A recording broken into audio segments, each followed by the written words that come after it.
ప్రేమించిన యువతినే పెళ్లి చేసుకున్నాడు. కానీ ఏడాది తిరగకుండానే మరో మహిళతో వివాహిత సంబంధం పెట్టుకున్నాడు.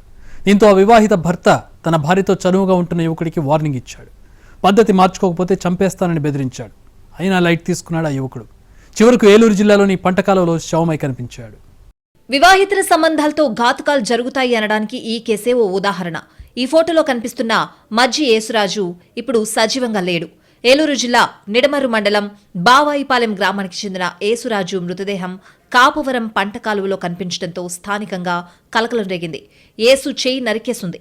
కేసు నమోదు చేసుకున్న పోలీసులు విచారణలో కీలక ఆధారాలు సేకరించారు. తన మనసుకు నచ్చిన యువతిని ప్రేమించి పెళ్లాడాడు మజ్జి యేసు. 2023 మార్చిలో దుర్గా శ్రీవళిని పెళ్లి చేసుకున్నాడు. భార్య 8వ నెల గర్భిణీ కావడంతో పుట్టింటికి వెళ్లింది. జీవితం హాయిగా గడిచిపోతున్న సమయంలో పరాయి స్త్రీ వ్యామోహంలో పడ్డాడు. ఈ అనైతిక సంబంధమే యేసురాజు ప్రాణాలు తీసింది. త్వరలో పుట్టబోయే బిడ్డకు తండ్రిని లేకుండా చేసింది.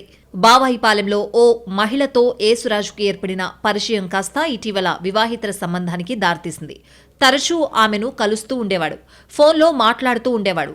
వాట్సాప్ మెసేజ్లు చేస్తూ ఉండేవాడు. విషయం తెలుసుకున్న ఆ మహిళ భర్త పలుమార్లు యేసురాజును తీవ్రంగా హెచ్చరించాడు.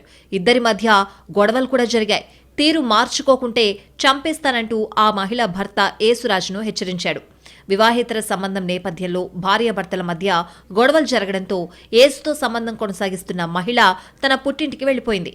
తన భార్య ఇంట్లో లేని సమయంలో తన ఇంటి వద్దకు యేసురాజు రావడాన్ని గమనించిన వ్యక్తి కోపంతో రగిలిపోయాడు. తన తండ్రి సాయంతో యేసును పట్టుకుని కాపవరం పంటకాలు వద్దకు తీసుకొచ్చాడు. పదునైన కత్తితో యేసు చేయి నరికేశాడు. మెడపై పొడిచి కాలువ రేవు వద్ద పడేశారు తండ్రి కొడుకులు. కత్తిపోట్లకు ప్రాణాలు కోల్పోయిన యేసురాజు మృతదేహం కాలువలో బయటపడింది. ఈ కేసులో జాగిలాల ద్వారా నిందితులను గుర్తించారు పోలీసులు. జాగిలాలు నేరుగా రాజు వివాహితర సంబంధం పెట్టుకున్న మహిళ ఇంటి దగ్గరకు వెళ్లి ఆగాయి. అప్పటికే నిందితులుగా భావిస్తున్న మహిళ భర్త, అతని తండ్రి సెల్ ఫోన్లు పనిచేయకపోవడం, వారిద్దరూ అందుబాటులో లేకపోవడంతో నిఘా పెట్టారు పోలీసులు.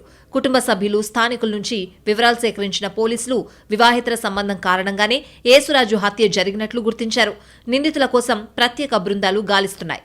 మరో నెల 15 రోజుల్లో పండంటి బిడ్డను ఎత్తుకోవాల్సిన మజ్జి యేసు వివాహితర సంబంధంతో ఈ భూమి మీద లేకుండా పోయాడు. ప్రేమించి పెళ్లాడినవాడు ఇక లేకపోయేసరికి త్వరలో బిడ్డకు జన్మనివ్వబోతున్నాననే సంతోషాన్ని శ్రీవల్లికి లేకుండా చేశాడు.